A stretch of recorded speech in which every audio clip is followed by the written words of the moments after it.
ప్రేక్షకులకు నమస్కారం. నేను మీ ప్రశాంత్ గొండియాల. శ్రీకాకుళం జిల్లా కేంద్రంలో తెలుగుదేశం పార్టీలో ఏమి జరుగుతుందో తెలుసుకునే ప్రయత్నం చేద్దాం. ఈ మధ్య మూడవ విడత అభ్యర్థుల ప్రకటన తర్వాత ఎక్కువ హడావడి ఈ ప్రాంతంలో చోటు చేసుకుంటున్న పరిస్థితి. అసలు కేడర్ ఏ విధంగా ఉన్నారో తెలుసుకునే ప్రయత్నం చేద్దాం. ప్రస్తుతం మనతో కొంతమంది నాయకులు ఉన్నారు. మూడవ విడత అభ్యర్థుల ప్రకటన తర్వాత శ్రీకాకుళం టీడీపీలో ప్రకంపనలు ఏమైనా జరుగుతున్నాయా? ప్రకంపనలు ఏమి లేవండి. యువత కోటాలో గుండు శంకర్ గారు చేస్తున్న కార్యక్రమాలు చూసి చంద్రబాబు నాయుడు గారు, లోకేష్ బాబు గారు అధిష్టానం నిర్ణయించి టికెట్ ఇచ్చింది. జనరల్గా 40 సంవత్సరాలు టికెట్ ఇచ్చిన ఒక ఫ్యామిలీ ఒకసారి టికెట్ అన్నప్పటికీ చిన్న ఇబ్బంది పడ్డారు. అంతే తప్ప మేమంతా ఒక ఫ్యామిలీ, ఏదో ఒక రోజు అందరం కలిసే పనిచేస్తాం. ఇప్పుడు ఏమైనా కేడర్ డివైడ్ అవ్వడం లాంటిది ఏమైనా జరిగిందా? ఏం లేదండి. కేడరు ఎవరు టికెట్ ఇస్తే వాళ్ళ వైపే పనిచేస్తాం. శంకర్ గారు టికెట్ వచ్చింది, కేడర్ అంతా ఇక్కడే పనిచేస్తాను. పూర్తిగా మొదటి నుంచి అమ్మగారి దగ్గర ఉన్నోళ్ళు 2, 3, 4 లీడర్స్ ఉన్నప్పుడు, అక్కడ శంకరన్న కేడర్ కూడా ఉన్నప్పుడు మేము వెనకైపోతాము, ముందున్నోళ్ళు ముందుండిపోయారు అనే చిన్న భావంతో ఇంకా టికెట్ ఇచ్చినా కూడా కొంతమంది రావడానికి ఇబ్బంది పడుతున్నారు తప్ప కంపల్సరీగా ఇక్కడ అంతా తెలుగుదేశం అంతా కలిసికట్టుగానే చేస్తాం. కలిసికట్టుగానే ధర్మన్ ప్రసాద్ గారికి ఓడిస్తాం. మీరంతా కలిసికట్టుగా ఉన్నామని చెప్తున్నారు. అక్కడ పార్టీ తాలూకా ఏదో సూపర్ సిక్స్ ప్రచార కార్యక్రమాలు తగలబడిపోతున్నాయి, సైకిళ్ళు తగలబెట్టేస్తున్నారు. ఏమని అర్థం చేసుకోవాలి? ఏమని అర్థం చేసుకోవాలంటే ఇప్పుడు ఆ ప్రశ్నలోనే సమాధానం కూడా ఉందండి. ఎందుకంటే 40 సంవత్సరాలుగా పార్టీ అంటే గుండప్పల సూర్యనారాయణ గారు 1985 నుంచి ఆయన తెలుగుదేశంలో క్రియాశీలకంగా ఆయనే ఇక్కడ ఎమ్మెల్యే కంటెస్టింగ్ క్యాండిడేట్గా 6 సార్లు పెద్ద ఆయనకి టికెట్ ఇచ్చింది, 2 సార్లు అమ్మగారికి పార్టీ టికెట్ ఇచ్చింది. పార్టీ మరి మిమ్మల్ని అన్నిసార్లు అంతగా గౌరవించిన తర్వాత ఇట్లాంటి నిర్ణయం అంటే ఎప్పుడు పార్టీయే మీకోసం త్యాగాలు చేయాలి, కానీ మీరు ఎప్పుడు పార్టీ కోసం త్యాగాలు చేయలేరా? 40 సంవత్సరాల సుదీర్ఘమైనది. పోనీ ఒక మాట అండి, భారతదేశంలో ఏ ప్రాంతీయ పార్టీ కానీ ఏదైనా ఒక నేషనల్ పార్టీ కానీ ఒక కుటుంబానికి 40 సంవత్సరాల సుదీర్ఘమైనటువంటి ఇంత టెన్యూర్ ఎవరికైనా ఇచ్చింది ఒక కుటుంబానికి? ఒకే కుటుంబం, ఆయన తర్వాత ఆయన భార్య, 6 సార్లు పెద్ద ఆయనకి, 2 సార్లు అమ్మగారికి. మరి మిమ్మల్ని ఇన్నిసార్లు గౌరవించినప్పుడు మీరు కూడా పార్టీ ఎప్పుడైనా ఎట్లాంటి కష్టకాలం, ఇప్పుడు పరిస్థితి ఏంటంటే పార్టీ కూడా ఇన్ని త్యాగాలు చేయిస్తుంది. దగ్గర మనకు ఉన్నటువంటి బలంలో బీజేపీ వాళ్ళకి 10 సీట్లు ఇచ్చాము, అలాగే జనసేన వాళ్ళకి ఒక 24 సీట్లు ఇచ్చాము. మరి అంత త్యాగం చేసినప్పుడు మరి అక్కడ అభ్యర్థులు వాళ్ళందరూ కూడా పార్టీ కోసం ఈ 5 సంవత్సరాలు ఎంత నరకం అనిపించాము. ఇప్పుడు ఆ పర్టికులర్గా ఆ నియోజకవర్గాల్లో ఇదే దాష్టీకం అనిపించారు కదా. ఈ వైసీపీ పాలనలో కేసులు పడ్డారు, కొట్టించుకున్నారు, దెబ్బలు తగిలినాయి, ఏవో అక్రమ కేసులు పడ్డారు. ఇంత అరాచకాన్ని చవి చూసినటువంటి కొన్ని నియోజకవర్గాలు త్యాగాలు చేయాల్సి వచ్చింది. సో పార్టీ కోసం అప్పుడప్పుడు ఇట్లాంటి నిర్ణయాలు పార్టీ తీసుకున్నప్పుడు మీరు కూడా పెద్ద హుందాగా ఇట్లాంటి నిర్ణయాన్ని గౌరవించి పార్టీని మీరు కూడా నిలబడాలి. అరే ఇలాంటి కష్టకాలంలో మేము కూడా పార్టీ కోసం నిలబడతామనే మాట మీలో రావాలి. ఆ విజ్ఞత అనేది మీకు ఉండాలి.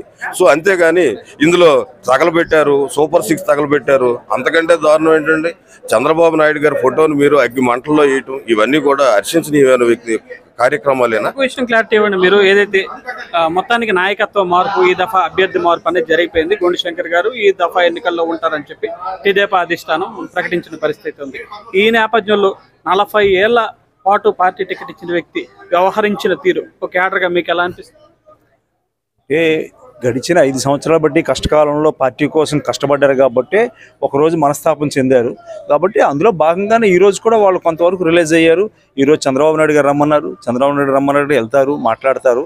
అదే ఒక్కోసారి ఎలాంటి మానవులం కాబట్టి మనకు కొంత ఇది ఉంటుంది కాబట్టి దానివల్ల ఒకరోజు మనస్తాపం చెందారు. 4 సంవత్సరాలు కష్టపడ్డాము, ఈరోజు సడన్గా మాకు చెప్పలేదు అన్న బాధ తప్ప లేదు తీశారన్న బాధ అయితే వాళ్ళకి కాదు. చాలా సందర్భాల్లో అమ్మగారు కానీ అప్పలశ్రీని గారు అన్నారు, చెప్పకుండా చేశారన్న బాధపడ్డారు. అదే మాకు చెప్పుంటే కొంతవరకు బాగుంది కదా అన్న ఆలోచనతో అన్నారు. కానీ తగలబెట్టారు అంటే ఇప్పుడు మన చేతుకున్న వేళ్ళు 5 లేవు, 5 ఒకలా ఉండవు. అందులో కార్యకర్తలు అందరూ కుర్రోళ్ళు ఒకళ్ళు ఉంటారు కదా కార్యకర్తలు. కొంతమంది తొందరపాటు వల్ల అది అలాగా జరిగింది. మూర్తి గారు మీరు క్లారిటీ ఇవ్వండి. మొత్తానికి ఏదైతే హడావిడి జరిగింది, ఆవిడ ఆవేశమో ఏదైనా జరిగితే ఇండిపెండెంట్గా పోటీ చేస్తానంటారు. అదే కనుక జరిగితే నియోజకవర్గంలో పరిస్థితి ఏంటి? నేనైతే పెద్దలు గుండా అప్పల సూర్యనారాయణ గారు కానీ లేకపోతే శ్రీమతి లక్ష్మీదేవి గారు మాజీ ఎమ్మెల్యే గారు కానీ వారికి తెలుగుదేశం పార్టీ సుదీర్ఘకాలం 8 తడవలు 42 ఏళ్ళు పార్టీ పుట్టి జరిగితే 8 తడవలు ఒకే ఒక తడవ అంటే 83లో అతను ఇండిపెండెంట్గా కాంగ్రెస్ పార్టీ టికెట్ ఇవ్వకపోతే ఇండిపెండెంట్గా పోటీ చేశారు ఆయన. ఆ రోజున్న పెద్దలు వరం గారు కానీ ఎమ్మెల్సీ గొండు నరసింహరావు గారు కానీ వీళ్ళందరూ అప్పుడు సిట్టింగ్ ఎమ్మెల్యే చల్ల లక్ష్మీనారాయణ గారికి కాదని ఈయనకి టికెట్ ఇవ్వకపోతే కాంగ్రెస్ పార్టీ అధిష్టానం అప్పుడు ఈయనకి ఇండిపెండెంట్గా వాళ్ళందరూ వేసిన నేపథ్యం.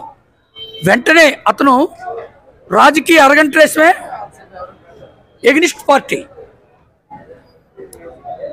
పెద్దలందరూ సహకరించారు. ఇండిపెండెంట్గా శాసనసభ్యుడిని అవుతానని ఒక ఆలోచనతో ఆ రోజే ఆయన ఇండిపెండెంట్గా పోటీ చేసిన నేపథ్యం. 85లో స్వర్గీయ తంగి సత్యనారాయణ గారు ఎక్స్ స్పీకర్ ఆయన పార్టీ వీడిపోయిన తర్వాత అప్పటికున్న రాజకీయ సమీకరణలో కాంగ్రెస్ నేపథ్యం ఉన్న ఫ్యామిలీకి చెందిన గుండాపల సూర్యనారాయణ గారికి తెలుగుదేశం పార్టీలోకి రావడం, అప్పటి నుంచి 8 తడవలు ఆయన తాలూకా అవకాశాలని పార్టీ ఇచ్చినప్పటికి కూడా ఇంత సుదీర్ఘకాలం శాసనసభ్యుడిగా హెడ్ క్వార్టర్లో అతను 4 తడవలు ఉన్నారు. అతని వైఫ్ ఒక తడవ ఉంది. 4 తడవలు ధర్మాన ప్రసాదరావుతో ఆ ఇద్దరు దంపతులు వేలుకుంటే 3 తడవలు వాళ్ళు ఓడిపోయిన సందర్భం కూడాను వాళ్ళు పెద్ద నాయకులు వాళ్ళే ధర్మాన ప్రసాద్కి ఈక్వల్ అంటే చెప్పిన వాళ్ళకి సవినయంగా నేను కోరుకుంటున్నాను. 4 తడవలు ధర్మాన ప్రసాదరావుతో ఆ దంపతులు పోటీ చేస్తూ 3 తడవలు ఓడిపోయిన సందర్భం కూడా ఉంది. ఇక్కడ రాజకీయ పార్టీల్లో ఎంత పెద్ద నాయకులైనా ఓడిపోవడం గెలవడం అనేది సర్వసాధారణమైన విషయం. కానీ సుదీర్ఘకాలం ప్రజాస్వామ్యం కోసం రాజకీయాల కోసం పూర్తి అవగాహన ఉన్న దంపతులు పార్టీ మెటీరియల్ని కానీ పార్టీ తాలూకా నాయకుడిని కానీ ఆ రకంగా చేసిన తర్వాత కోపంలో చేయడం అనేది కూడా చాలామంది చేతుకుండి 5,000 లాగా అక్కడ కొన్ని చేరినోళ్ళు అల్లరి మొక్కల్లో ఈ కార్యక్రమాలు సర్వచేదను తర్వాత అయినా విచారించవలసిన అవసరం ఉంది. నేనైతే ఇండిపెండెంట్గా వారు పోటీ చేస్తారని నేను అనుకున్న వాళ్ళకి సుదీర్ఘ రాజకీయ అనుభవం ఉంది. మెచ్యూర్డ్ పొలిటీషియన్ అయినా అతను ఎథిక్స్ కమిటీలో ఒక సభ్యుడిగా కూడా పనిచేశారు. మరి అంత సుదీర్ఘ రాజకీయ నేపథ్యం ఉన్న వ్యక్తి ఇంత సెన్సిటివ్గా ఇండిపెండెంట్గా చేసి అతన్ని క్వశ్చన్ చేసినట్టుగా ఆయన చేసుకుంటారని నేనైతే వ్యక్తిగతంగా అనుకోను. ఎప్పటికి కూడా పార్టీ వాళ్ళకి గౌరవిస్తుంది. వాళ్ళకి గౌరవం గుర్తింపు అనేది వాళ్ళకి సీనియర్టీని బట్టి వాళ్ళకి ఖచ్చితంగా ఉంటుంది. పార్టీ ఒక విధాన నిర్ణయం పాలిట్ బ్యూరోలో తీసుకుంది. పార్టీ పెట్టి 40 ఏళ్ళు అయింది. మళ్ళీ లోకేష్ బాబుతో మరొక 40 ఏళ్ళు ఈ పార్టీ ముందుకు వెళ్ళాలనుకున్నప్పుడు యంగ్ బ్లడ్ ఎనర్జెటిక్ బ్లడ్ ఇప్పుడున్న రాజకీయ నేపథ్యంలో డేరింగ్ అండ్ డాషింగ్ ఉన్న యువరక్తం కావాలని అటువంటి యువకుడు మరి గొండు శంకర్ గారు ఒక ఇంజనీరింగ్ గ్రాడ్యుయేట్ 2 రాష్ట్రాలకి ఇంజనీరింగ్ కన్సల్టెంట్గా నేషనల్ హైవేలో మరొక 20 ఏళ్ళు పనిచేసిన అనుభవం ఉంది. మరి వారి కుటుంబానికి కూడా 50 ఏళ్ళు రాజకీయ చరిత్ర ఉంది.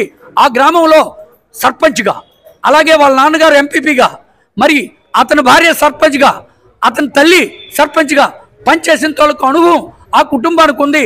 గుండా అప్పల సూర్యనారాయణ గారికి దంపతులకి వెన్నంటి వాళ్ళ తోలకు రాజకీయ జీవితం అంతా ఈ ఫ్యామిలీ కోసం ఈ ఫ్యామిలీ వెనకే వాళ్ళు పనిచేసిన అనుభవం కూడా వాళ్ళకు ఉంది. వాళ్ళు ఖచ్చితంగా దంపతులు ఈరోజు గొండు శంకర్ లాంటి వాడిని ఒక వ్యక్తిని నిండు నూరేళ్ళు నీవు హ్యాపీగా ఉండాలి రాజకీయంగా ఎదగాలని చెప్పేసి సంపూర్ణంగా దీవిస్తారని చెప్పేసి మేము అనుకుంటున్నాం.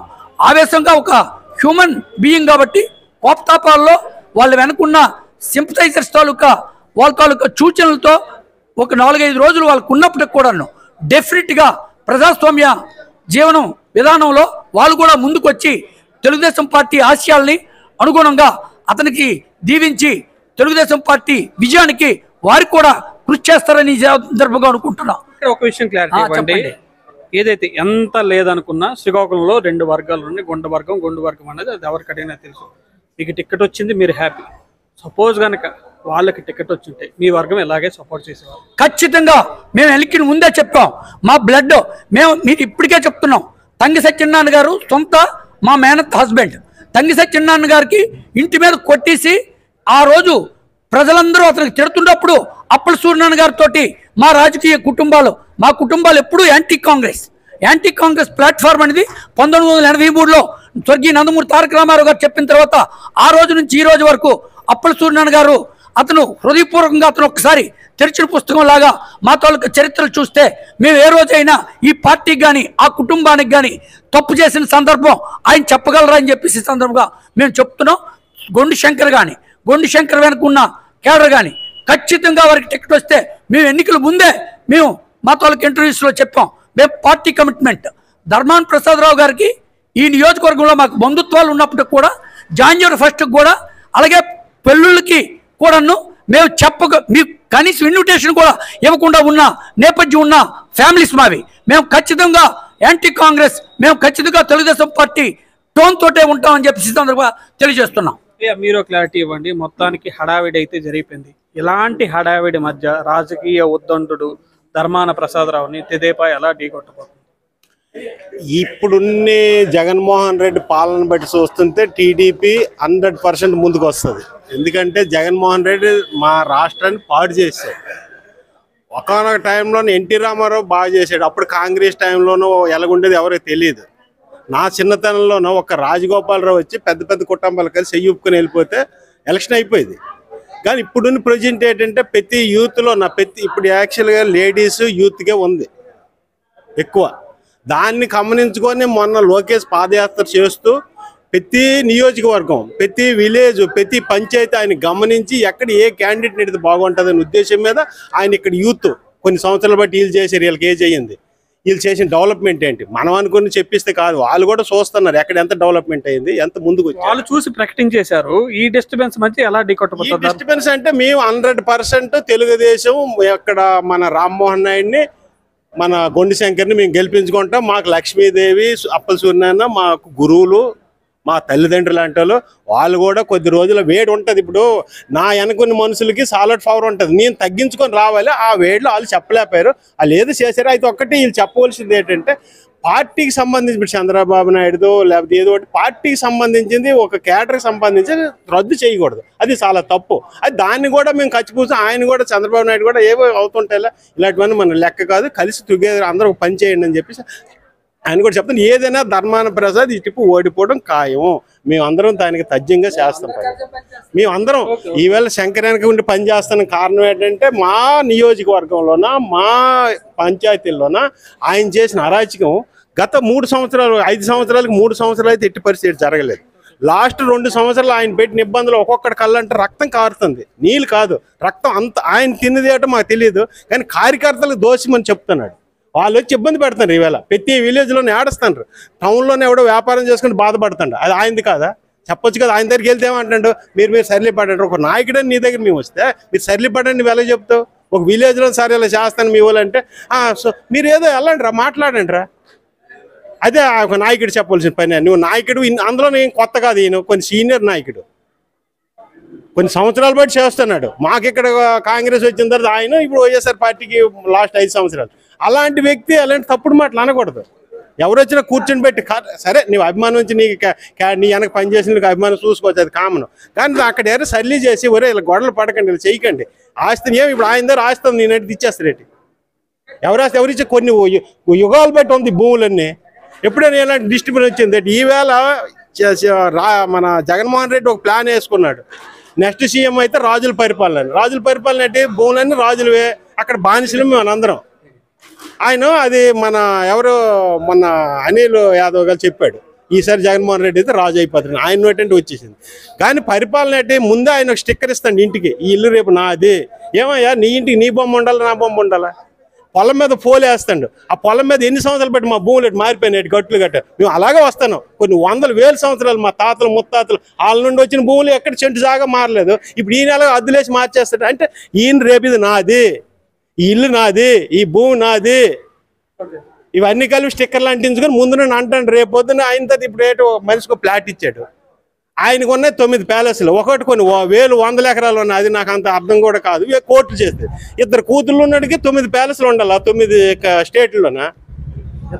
2 కొడుకులు ఉన్నోడికి ఒక 2 సెంట్లు జాగా ఇవ్వా, అది నీదే, అక్కడ స్టిక్కరా అంటే రేపు ఈ ఫ్లాట్ అంతా చేశాడు, ఇది గవర్నమెంట్ జాగా, ఇక్కడ రెవెన్యూ మినిస్టర్ ఒక సంతకం పెట్టి ఇచ్చేసాడు. ఇది రేపేటో ఒక ఫ్యాక్టరీ వాడికి వస్తాడు, ఒరే బాబు ఇది ఫ్యాక్టరీ వాడికి అమ్మేసి మీరు ఖాళీ చేసి దొబ్బెంటారు ఎక్కడికి అంటాడు. అంటే రేపు మా పరిస్థితి ఏంటంటే మా స్టేట్ కానీ మా నియోజకవర్గం కానీ మేము బానిసలుగా పక్కదేళ్ళు బతకాలి తప్ప కానీ మా దగ్గర బతకడానికి ఉండదు. ఈసారి జగన్మోహన్ రెడ్డి వస్తే అది నేను ప్రజలకు చెప్తున్నాను, ముమ్మాటికి జరుగుతుంది.